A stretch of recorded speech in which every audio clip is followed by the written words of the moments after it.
Well, good morning. Good morning. I was called to pinch hit today. On Friday, I was let know. I kind of knew earlier on, but we weren't quite sure. Doug wasn't feeling well all week, and so he said, I'll be there. Don't worry, I'll be there Sunday. I'll be there. Well, Friday, he said, may not be there on Sunday. So I started working on something then, and he's not doing good. We need to remember him in our prayers. He's come down with the flu like a bunch of us have, but he's also got a couple of other things to go along with the flu. So keep him in your thoughts, keep him in your prayers as we start this new year, as everybody gets together and prays. So let's remember him and everyone else that's dealing with this sickness. This sermon today is going to be a walk in the park compared to my last one. If you were here for my last sermon, you know what I'm talking about, but this one's going to be easy. I'm not quite nearly as nervous as I was last time I was up here. It's New Year's Eve. We're on the brink of a new year, and it seems like every year just comes so fast. You know, one day you're celebrating New Year's, and then you're in the middle of summer, and then Christmas is here, and then Christmas is gone, and here comes New Year's once again, and it just comes so fast. And as all of you do, I'm sure you're all thinking about your resolutions. Hey, Mike pointed out, it's our list of goals for that first week. We're going to get those accomplished. But no, seriously, we all start thinking about our resolutions. And I always have, some in my back pocket. I want to read more. Okay, I always want to read more. I set a goal to read 25 books a year, which some of you that's like, oh, that's a whole library. Others of you I read 60, 70 last year. But 25 is a good goal for me. I made 14 this year. But I want to work out more. I want to drink more water.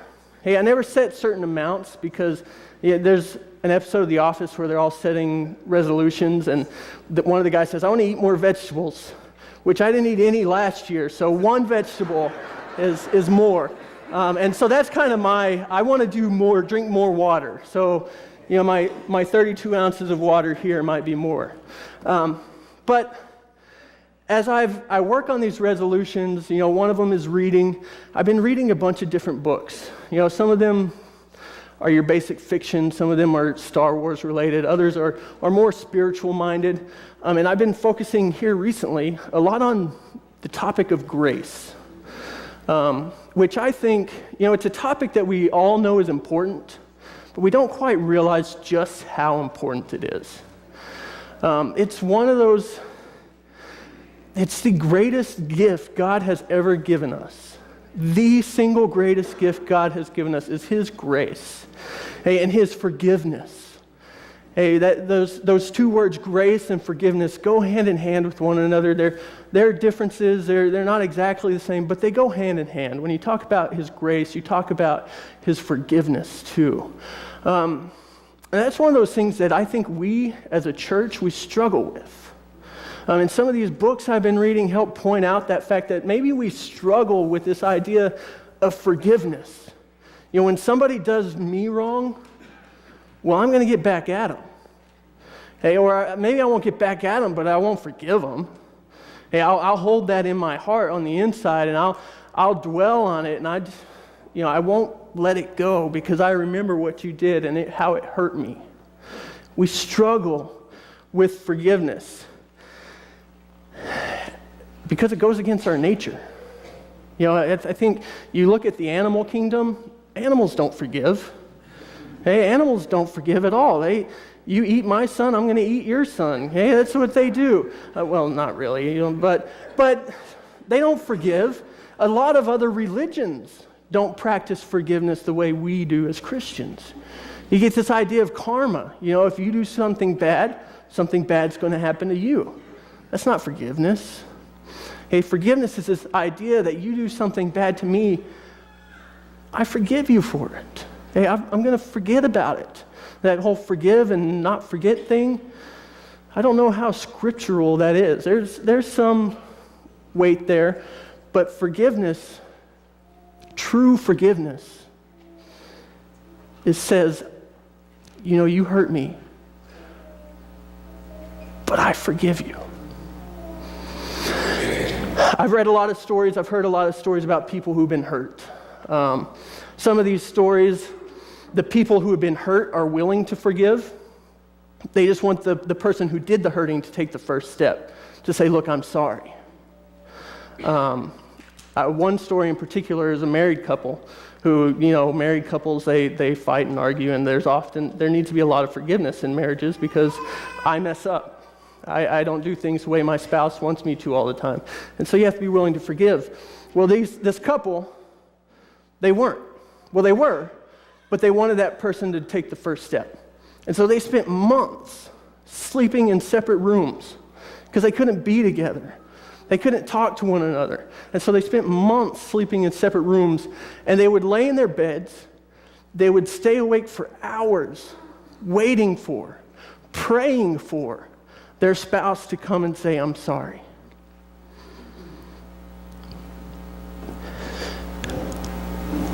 I read Romans 5:8, but God demonstrates his own love for us in this: while we were still sinners, Christ died for us. I'm thankful we don't serve a God that waited for us to make the first move. I'm thankful we serve a God that said, I forgive you, even though you are not asking for it. I read other stories where the person is willing to forgive someone who's been hurt, somebody who, whatever it was, they've been hurt, and they say, I am going to forgive you. Hey, I'm going to take that first step. I forgive you for what you did to me. It didn't always fix the situation. It didn't always, that relationship wasn't just, instantly healed. But in almost every circumstance, the person that did the forgiving came away better for it. The healing process has started. I've got a couple of videos I want to share with you today, and one of them is one of these stories of forgiveness. And this is a story about a kid named Jake who was mistreated in school and had a hard time dealing with this idea of forgiveness. So if you guys are ready back there, go ahead and play that first video.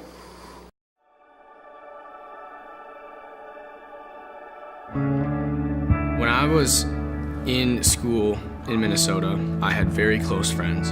And when my father changed jobs, we decided to move out to New Jersey. And I remember sitting on the front step of our new house in New Jersey thinking, I can't wait to meet all these new friends. I can't wait to go have a good time with these kids, play sports with them. And that dream, so to say, kind of was shot down almost instantaneously when I started my first day of school out there.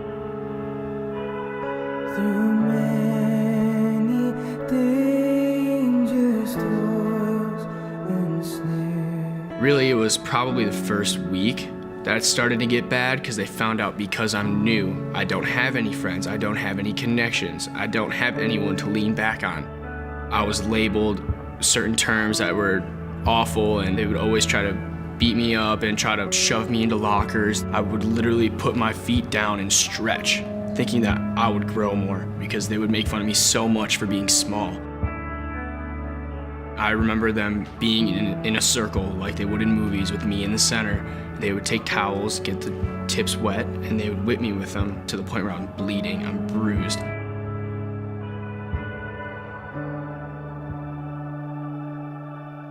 I carried all of that on my back. I made that who I was. The pain and the anger and the self-destruction defined me. The Lord has promised good to me. Well, one of the biggest things that helped me survive when I was out in New Jersey was my faith. One day when we were at youth group, I realized the true strength that the Lord has in me. And I realized that I know it's gonna be tough for a while, but I know things are gonna turn around at some point. Amazing grace, how sweet the sound. senior year came around and I realized the only way I'm gonna get over this and the only way I'm gonna get this stuff off my back is if I reflect on what happened. I forgive those kids for what they did to me and move on. Obviously, those thoughts come in my head every once in a while. I know I'm not all these things that they called me. I have confidence now, I have self-esteem, and I'm confident in saying that I am who I am, and that is through the power of Christ because I'm a completely different person than I was then. Amazing grace, how sweet the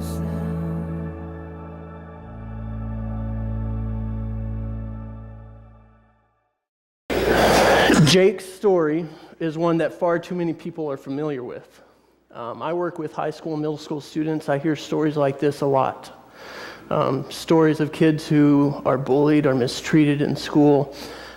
And I hear this from adults too. You know, that I was treated this way in school and I remember how that feels and I really haven't ever gotten over it. There are other videos like this on YouTube. Some of them you would say are I guess more adult themed. Some of them are harder to listen to. But all of them circle around this idea of forgiveness. And I like the way this Jake, he said he wasn't at first willing to forgive, and so he held on to it. He let that hate fill him. He let that resentment fill him. And sometimes that's what we do. Someone wrongs us, I'm going to hold on to it, and it builds up, and it builds up, and it builds up, and we become angry, we become, depressed, whatever it is, we can't get it off of our chest. And that's what forgiveness does for us. Forgiveness, like I said, doesn't always make the situation perfect. It doesn't make it go away, but it starts that healing process. And I think God in His infinite wisdom has given us forgiveness to help us see that healing starts when we do it. We as Christians should be the most forgiving people on the planet. Ephesians 4:32 says, "Be kind and compassionate to one another, forgiving each other, just as in Christ God forgave you." One of Jesus' most popular parables was a parable of a forgiving father and an unforgiving brother. Peter asked Jesus, "How often do I have to forgive?" 7 times? Jesus says, "No, 70 times 7. And that's not, you don't count it up, that's a number that says as many as it takes. One of the last sentences Jesus spoke on the cross was, "Father, forgive them, for they don't know what they're doing." I think forgiveness is important. I think it's very important, and I think we forget that sometimes. One of my resolutions this year is to be more forgiving. And I ask each and every one of you to take up that resolution with me. Okay? Take up that resolution. Think about someone in your life who you need to forgive. Okay, maybe it's a boss or a coworker who just treats you poorly, rubs you the wrong way, says terrible things, doesn't see the good that you do at your job. Maybe it's a spouse who has said words that he or she didn't mean to say, that doesn't do things the way you think you do. Maybe you've been in a recent argument. Maybe it's a friend who's lied to you, who's gone behind your back, who's hurt you in some way. Maybe it's a parent who wasn't there when you needed them to be. Maybe it's a child, a son or a daughter who acts out, who rebels, who never does things the way you want them to. Find someone in your life that you need to forgive. Don't wait for them to say, "I'm sorry." Go to them and say, "You know what? We've had a hard time. We've both said some things, and I'm sorry, but I forgive you too." We need to be willing to take that first step. It may not fix the situation, it may not make the pain and anger go away immediately, but it's the first step towards healing. And if we call ourselves Christians, we have to be the one that takes that first step. I read another story, and I'm going to share this one with you too. This one I'm going to read to you. This is one of the books I've been working on towards my goal. I have how many hours left to finish that much of it? But let's see. In this story, it's called "What's So Amazing About Grace," written by Philip Yancey. I love Yancey. He writes a lot of good books. But one of these stories he says, Walter Wink tells of two peacemakers who visited a group of Polish Christians 10 years after the end of World War II. There's a lot of forgiveness that need to be going on in Europe after World War II. Would you be willing to meet with other Christians from West Germany, the peacemakers asked. They want to ask for forgiveness for what Germany did to Poland during the war and to begin to build a new relationship. At first there was silence. Then one Pole spoke up.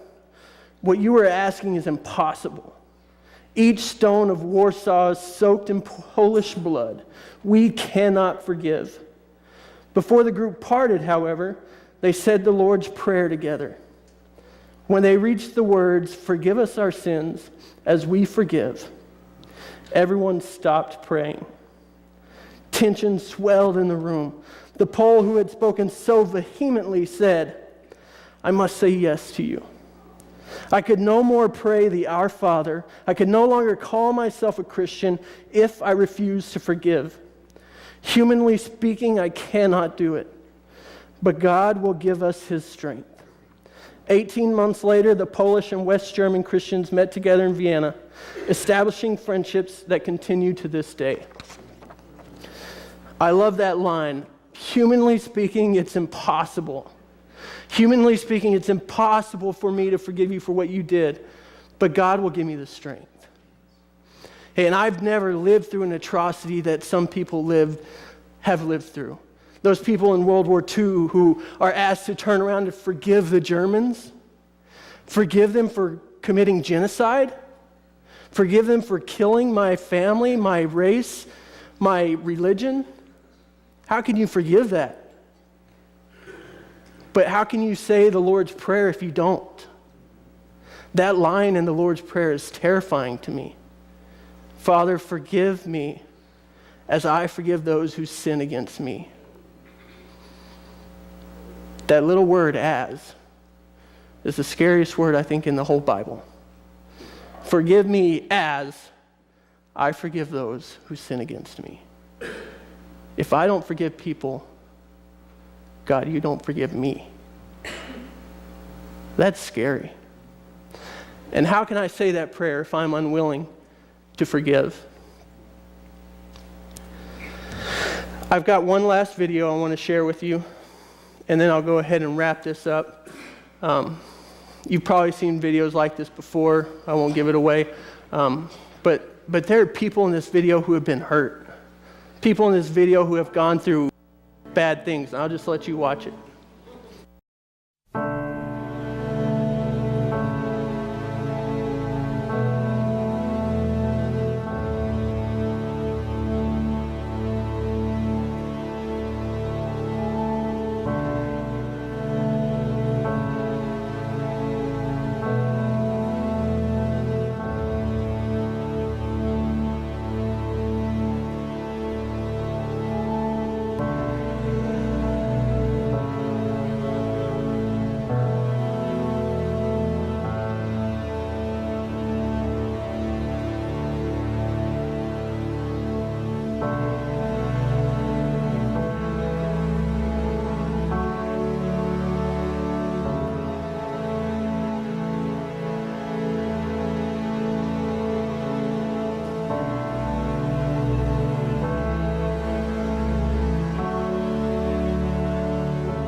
The one that gets me is, you killed my daughter? What? How do you forgive someone that kills your child, your son or your daughter? I don't even have children. But I imagine the loss a parent would feel after that. I imagine the hurt, the pain, the anger they would have. How do you forgive someone for such a crime? God forgave. We killed his son. God forgave. He forgave us for a lot of things. And that's how he chose to forgive us, through the death of his son. You can't imagine losing your son or your daughter by someone taking them, but giving them up? Not a chance. Not a chance we would do that. We serve a God who took that first step, who didn't wait for us to say, I'm sorry, but said, I forgive you. You don't know what I'm forgiving you for, but I forgive you. You may not admit that you deserve forgiveness or you need forgiveness. I forgive you. Serve a God that took that first step, and if we are going to follow him, we have to be willing to take that first step. I think the church has not shown the grace of God, the forgiveness of God, in a way that we should have. I've seen too many stories, I've heard too many stories of people who have been chased away from the church because members are unwilling to forgive or unwilling to show that grace. I've heard those stories far too often. And, this group here, we're not going to change the world's perspective of Christianity. But I don't think that's our job. Hey, I think our job is to change this neighborhood's perspective of Christianity. I think our job is to change our family's perspective of Christianity, or our friends, or our coworkers, the people that you are around. Hey, we don't have to be the ones to make America great again, hey, to borrow a quote from somebody. But we have to be the ones that changes this perspective of our neighborhoods. To say, look, I know what you've heard about Christians. I'm here to change that perspective. I forgive you.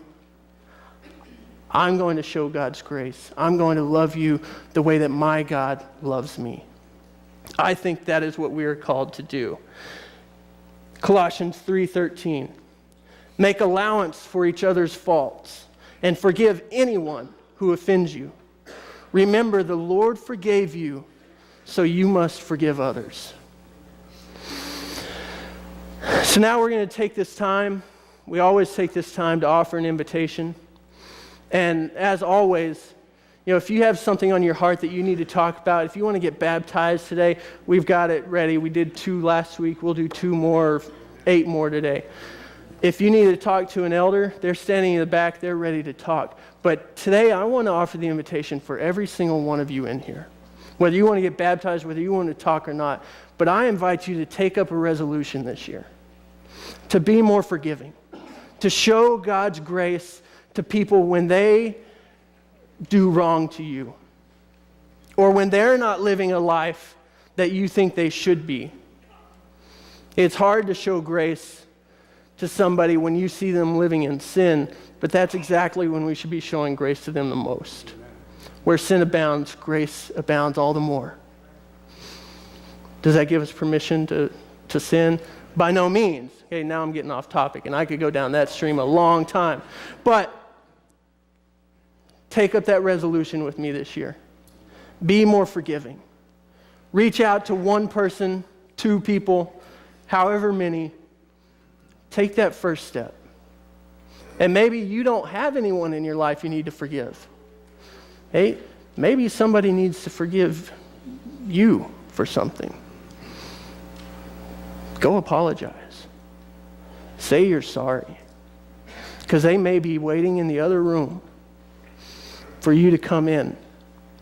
And that's the first step that it's going to take. So I ask you to take up this resolution. I ask you to think about it.